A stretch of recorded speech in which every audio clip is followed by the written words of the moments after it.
Hello my cute resin lovers, welcome to the artistry. आज हम बनाने जा रहे हैं 4 इंच का निकाह फ्रेम। इसके लिए आपको रिक्वायरमेंट्स होंगी गुड क्वालिटी की रेज़िन, वेटिंग मशीन, कुछ कप्स और आइसक्रीम स्टिक्स की उनको रेज़िन को मिक्स करने के लिए।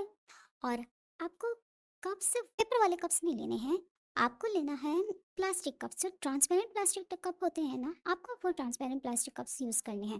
फिर हम सबसे पहले अपना रेज़िन मिक्स करेंगे। सबसे पहले मैंने यहाँ पे पार्ट ए का रेज़िन डाला है, और मैं पार्ट ए पोर करने के बाद डायरेक्ट पार्ट बी पोर नहीं करती हूँ।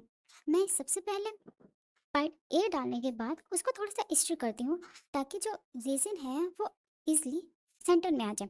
फिर मैं डालती हूँ पार्ट बी, फिर उसे मिक्स करते हैं।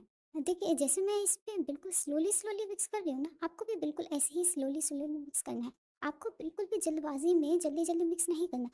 आपको इसे बिल्कुल स्मूथली धीरे-धीरे मिक्स करना है। बिल्कुल इसके पूरी सी भी, और एक ही डायरेक्शन पे मिक्स करना है। अगर आप डिफरेंट डायरेक्शन पे मिक्स करेंगे तो इस पे बबल्स पड़ने लगेंगे, और इसके बबल्स ठीक नहीं हो। आपको एटलीस्ट धीरे धीरे 4 to 5 मिनट्स तक तो इसे मिक्स करना ही करना। और फिर आप इसे थोड़ी देर रेस्ट करने के लिए रख दें, अप्रॉक्स 5 मिनट्स।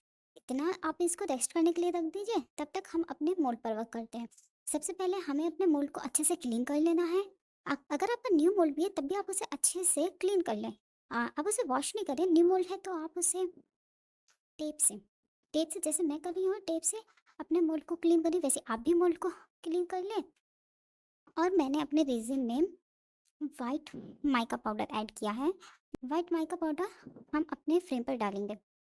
फिर हम अपने इस पे स्विल्स बनाएंगे। आपको तुरंत रेजिन डालने के बाद स्विल्स नहीं बनाने हैं। आपको एटलीस्ट 4 to 5 आवर्स तक वेट करना है। जब आप ना अपनी स्टिक रेजिन में लगाएं और देखें, अगर उसमें एक तार बनने लगे, जैसे हम जब चाशनी बनाते हैं ना, तो हम चम्मच से उठाकर देखते हैं उसमें एक अच्छा तार बनने लगता है, तो हमारी चाशनी रेडी हो जाती है। बिल्कुल उसी की तरह आपके रेजिन में भी एक अच्छा तार बनने लगे, तब आपको स्विल्स या फिर जो भी आप वेट्स या फिर डिज़ाइन क्रिएट करना चाहते हैं वो आप क्रिएट करें। अगर आप तुरंत डिज़ाइन क्रिएट करेंगे तो वो आपकी वहाँ बैठेगी नहीं, वो आपकी डिज़ाइन तुरंत वापस ये बिल्कुल प्लेन हो जाएगी। तो आपको कम से कम इतना वेट करना है कि आपकी रेज़िन में एक तार बनने लगे, तभी आप स्विल्स बनाएँ।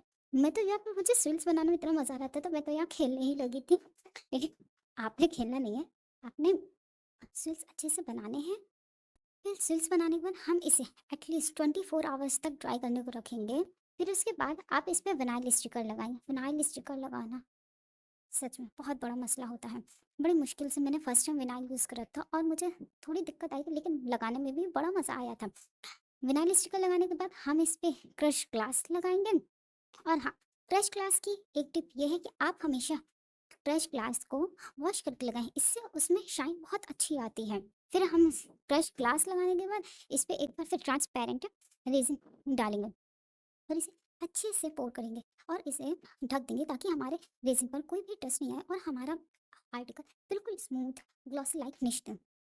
और अब इसे 24 आवर्स बाद आप लोग चेक करिएगा, आपका फ्रेम खूब हार्ड हो गया। और अगर 24 आवर्स तक भी आपका फ्रेम ड्राई नहीं हो पाता है, तो आप उसे थोड़ा सा 48 आवर्स तक टाइम दें, वो अच्छे से ड्राई हो जाएगा, क्योंकि अभी इस टाइम विंटर्स चल रहे हैं और विंटर्स में रेजिन ड्राई होने में टाइम लगता है। आपको हमारा ये फ्रेम कैसा लगा, कमेंट सेक्शन में ज़रूर बताइएगा। ऐसी और भी ज़्यादा हसीन रेजिन की चीज़ें बनाना सीखना चाहते हो तो मेरे चैनल को जल्दी से सब्सक्राइब कर लीजिए, और लाइक और कमेंट करना तो बिल्कुल भी नहीं भूलिएगा। और सब्सक्राइब करने के बाद बेल आइकन को दबाना बिल्कुल भी मत भूलिएगा, जब पे ऑल लिखा आता है। आपको जल्द से जब भी मैं न्यू वीडियो अपलोड करूँगी तो आपको सबसे पहले उसकी नोटिफिकेशन मिलेगी। तब तक के लिए मैं चलती हूँ, अल्लाह हाफिज़।